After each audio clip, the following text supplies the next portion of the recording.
the staggering amount. First at 10, a King 5 investigation. Suitcases of cash rolling through SeaTac Airport. It's caught the attention of counterterrorism investigators in Seattle. They have questions about where that money is coming from and where it's going. Chris Ingalls reports one of those terrorism investigators is breaking his silence, saying the federal government isn't doing enough to track the flow of this mysterious money. Please use area 2 or 3. Money, big money, is on the move on commercial flights from SeaTac Airport. And any currencies over $10,000. When asked that standard question by customs officers, the couriers aren't hiding it.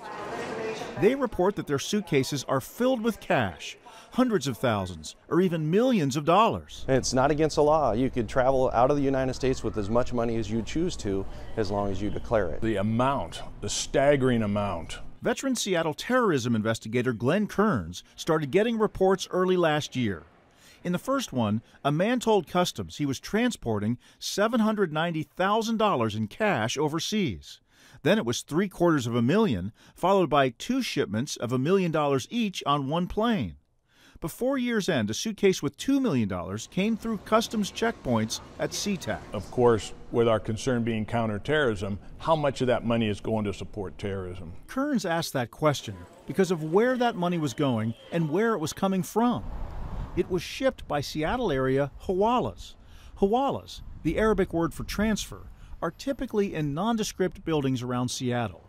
They're like a Western Union in the Arab world, an informal money transfer service that is common in Muslim countries. One hawala, Somali hawala, sent out $20 million last year. Hawalas that served war-ravaged Somalia have been under intense scrutiny by the federal government since 9/11. Immigrants in the state send their loved ones hundreds of millions of dollars each year. Pressured by the feds, banks have one by one shut down their accounts with Somali hawalas, worried that they could be liable if money ends up in the wrong hands. We have Al-Shabaab, which has been designated a terrorist organization, and our concern is how much money is going to them. The cash started rolling through SeaTac a year ago when the last American bank, Merchants, shut down money transfers to Somalia. Hawalas now use couriers to hand carry money that can no longer be wired overseas. It's very important. The money, it's like for terrorism, follow the money. That's the big thing. Kearns is a Seattle police officer who retired last year after serving 14 years on the FBI's Joint Terrorism Task Force. The #1 guy sent out $396,000. Using financial records, he compiled this list of the 10 hawala clients who sent the most money in a one-year period, amounts ranging from $20,000 to nearly $400,000. Then he turned up something surprising. All 10 of them were on welfare benefits, DSHS benefits. People on public assistance were sending large sums of money overseas. And what does that tell you? It's fraud, straight up fraud. Delivering money is one of the biggest challenges people face. It's one of the biggest challenges. Yeah. Somali activist Hassan Dees says investigators may be jumping to conclusions. He says it's common for East Africans to pool their money to send overseas, even though that money may be sent in the name of one person. You will be able. And he says Somalis feel like they're being targeted by banks and law enforcement. So if they have a specific issue with one person, that doesn't mean that it affects all the community. We, the people that live here in America, are sending money back home to people who are suffering. Ikran Abdullahi is grateful for the opportunity America gave her when she immigrated 25 years ago. Food, clothes. In Somalia, where war, famine, and hopelessness abound, she credits the money she sends through hawala services for keeping her family there alive for as little as $50 a month. My grandpa, my brother, my uncle, my cousins, they're all depending on me. So if that is cut, they'll all die.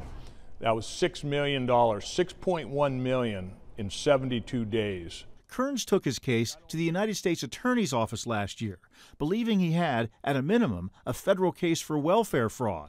They don't want to touch it. Why do you think that is? My opinion, and I believe it's because it'll look like they're targeting a certain population. U.S. permanent resident card holders.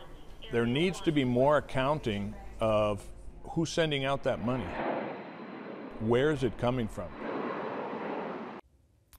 Sources in the United States Attorney's Office say there were holes in Kern's case, and that's why they didn't move forward. They say investigators needed to develop more information on specific targets and then come back to them. The bottom line is that this system of transferring money to Somalia, legitimate as it is in many cases, has been driven underground, and the current system isn't working for law enforcement, which can no longer track that money like it could with bank accounts. And it's not working for the local Somali community either.